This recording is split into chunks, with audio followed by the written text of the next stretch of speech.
अस्सलामु अलैकुम दोस्तों, आज हम आप लोगों को सैर के लिए लेकर जाने वाले हैं शाम की मौजूदा सूरत हाल कैसी है, क्या इस मुल्क में जाना चाहिए। दोस्तों, वीडियो को शुरू करने से पहले चैनल पर तमाम नए आने वालों से गुजारिश है कि आप हमारे इन्फो काशिफ यूट्यूब चैनल को सब्सक्राइब जरूर कर लें और साथ ही बेल आइकन को भी दबा दें। शाम का कुल रकबा 1,85,180 मरबा किलोमीटर है। ये मुल्क मशरक़ वस्ता में वाक़या है और कई तारीखी और जिग्राफाई अहमियत के हामिल इलाकों पर मुश्तमिल है। शाम की सरदें शुमाल में तुर्की, मशरक़ में इराक, जनूब में उर्दन, मगरब में लबनान और बहरे रूम वाक़या है। शाम का ज़्यादातर इलाका मैदानी, सहराई और पहाड़ी इलाकों पर मुश्तमिल है और मुल्क में दरिया फरात जैसा अहम दरिया भी मौजूद है जो ज़राअत के लिए अहम है। 2024 के मुताबिक शाम की आबादी तकरीबन 18 से 19 मिलियन अफराद के दरमियान है। जंग के बायस आबादी में कमी आई है क्योंकि लाखों लोग बेघर हो चुके हैं या दूसरे ममालिक में पनाहगज़ीन बनकर रह रहे हैं।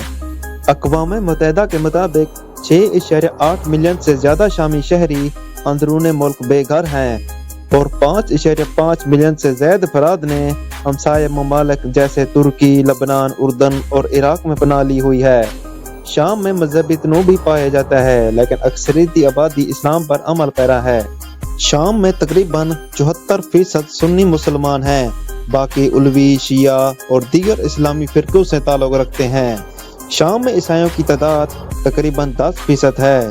वो मुख्तलिफ फ़िरक़ों से ताल्लुक़ रखते हैं जैसे ऑर्थोडॉक्स, कैथोलिक और प्रोटेस्टेंट। इसके अलावा दीगर मज़हब, शाम में कुछ यहूदी, दरोज और दीगर छोटे मजहबी गिरोह भी रहते हैं। शाम का सियासी निज़ाम काफ़ी हद तक उलवी अक़लियत के असर रसूख में रहा है क्योंकि सदर बशार अल-असद और इनका ख़ानदान उलवी फ़िरक़े से ताल्लुक़ रखते हैं।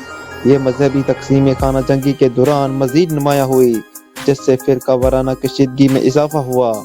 जंग के दौरान मजहबी और नस्ली तक़सीम ने इंसानी बहरान को पेचीदा बना दिया है। मुख्तलिफ ग्रोहों और फ़िरक़ों के दरमियान तनाव ने मुल्क के समाजी ढांचे को मुतासर किया है। शाम की मजहबी और नस्ली तनों की बहाली मुल्क में अमन कायम करने के लिए एक बड़ा चैलेंज है। शाम की मौजूदा सूरत हाल काफ़ी पेचीदा और गैर यकीनी है। हालिया दिनों में बागी गिरोहों ने दारुल हुकूमत दमिश्क समेत मुल्क के बड़े हिस्से पर कब्जा कर लिया है जिसके नतीजे में सदर बशार अल-असद मुल्क छोड़कर रूस फरार हो गए हैं। ये पेशरफ्त तकरीबन 14 साल खाना जंगी के बाद हुई जिसमें हयात तहरीर शाम और दीगर बाकी ग्रुपों ने तुर्की की हिमायत से अहम कामयाबियां हासिल की। इस वक्त शुमाली शाम में तनाज़ात शिद्दत अख्तियार कर चुके हैं जहाँ हुकूमती और बाकी ग्रोहों दोनों फ़ज़ाई हमले कर रहे हैं। इन झड़पों के नतीजे में लाखों अफराद बेघर हो गए हैं और इंसानी बहरान मज़ीद संगीन हो गया है। अक़वाम मुत्तहिदा के मुताबिक मुतासरा इलाकों में बुनियादी सहूलियात जैसे हस्पताल, स्कूल और पानी की निज़ाम भी तबाह हो चुके हैं। असद हुकूमत के खात्मे के बाद शाम में अबूरी हुकूमत के क़याम पर बातचीत हो रही है। ताम बाकी ग्रोहों के मुख्तलिफ नज़रियाती और सियासी वाबस्तगियाँ शाम के मुस्तक़बिल के लिए मज़ीद चैलेंज पैदा कर सकते हैं। शाम दुनिया की कदीम तरीन तहजीबों में से एक का गहवारा है जहाँ इंसान ने सबसे पहले ज़राअत और शहरों की तमीर शुरू की। दमिश्क दुनिया का सबसे पुराना मुसलसल आबाद शहर माना जाता है। शाम में वसी सहरा, शानदार पहाड़ और तारीखी शहर शामिल हैं। ख़ास तौर पर तदमर के आसार कदीमा दुनिया भर में मशहूर हैं। इस्लामी फतूहात 7वीं सदी में खिलाफत राशिदा के दौर में शाम को फतह किया गया और ये इस्लामी खिलाफत का एक अहम हिस्सा बन गया। दमिश्क अमवी खिलाफत का दारुल हुकूमत रहा। सलेबी जंगें शाम सलेबी जंगों का मरकज़ रहा जहाँ मुसलमान और सलेबियों के दरमियान कई जंगें हुई। सुल्तान सलाहुद्दीन अय्यूबी ने यहाँ सलेबियों को शिकस्त दी। उस्मानी दौर 16वीं सदी से शाम सल्तनत उस्मानिया का हिस्सा रहा और 1918 तक इसका हिस्सा रहा।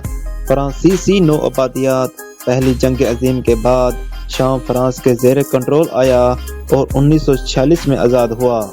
2011 में अरब बहार के बाद शाम में खाना जंगी शुरू हुई जो आज तक जारी है।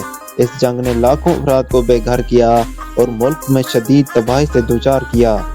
शाम में दाइश जैसे दहशतगर्द ग्रोहों ने कब्जा किया जिसके खिलाफ आलमी ताकतों ने कार्रवाई की। शाम की जंग की वजह से लाखों शामी बशिंदे दुनिया भर में महाजिरीन की हैसियत से रह रहे हैं।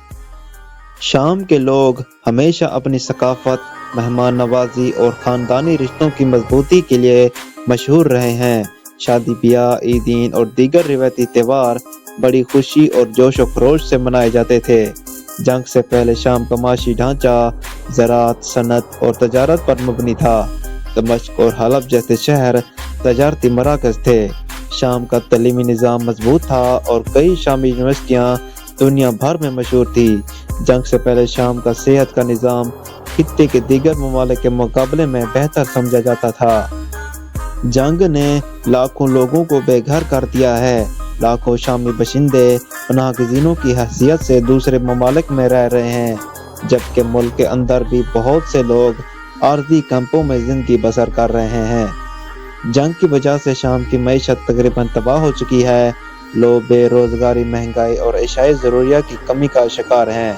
خوراک اور پانی کی کمی عام ہے۔ بجلی اور ایندھن کی دستیابی محدود ہے۔ جنگ کی وجہ سے کئی اسکول تباہ ہو گئے ہیں یا بند ہیں۔ لاکھوں بچے تعلیم حاصل کرنے سے محروم ہیں۔ صحت کا نظام تباہ ہو چکا ہے۔ ہسپتالوں کی کمی اور دوائیوں کی عدم دستیابی نے صورتحال مزید خراب کر دی ہے۔ شامی عوام اپنی مشکلات کے باوجود زندہ رہنے کی جدوجہد کر رہے ہیں۔ جنگ کے خاتمے اور امن کے قیام کی امید سب سے بڑی خواہش ہے۔ شامی لوگ اپنے ملک کی تعمیر نو اور اپنے بچوں کے لیے بہتر مستقبل کے خواب دیکھتے ہیں۔ شام کے لوگوں کی موجودہ زندگی صبر، جدوجہد اور قربانی کی ایک داستان ہے، لیکن ان کی قوت برداشت اور امید انہیں دوبارہ اپنے قدموں پر کھڑا کرنے میں مدد دے سکتی ہے۔ شام کے لوگوں کی موجودہ زندگی صبر، جدوجہد اور قربانی کی ایک داستان ہے، لیکن ان کی قوت برداشت اور امید انہیں دوبارہ اپنے قدموں پر کھڑا کرنے میں مدد دے سکتی ہے۔ دوستو، ویڈیو اچھی لگی ہو تو ویڈیو کو لائک اور اپنے دوستوں کے ساتھ شیئر ضرور کریں۔ مزید ویڈیو دیکھنے کے لیے ہمارے انفو کاشف یوٹیوب چینل کو سبسکرائب ضرور کر لیں اور ساتھ ہی بیل آئیکن کو بھی دبا دیں۔ اللہ حافظ۔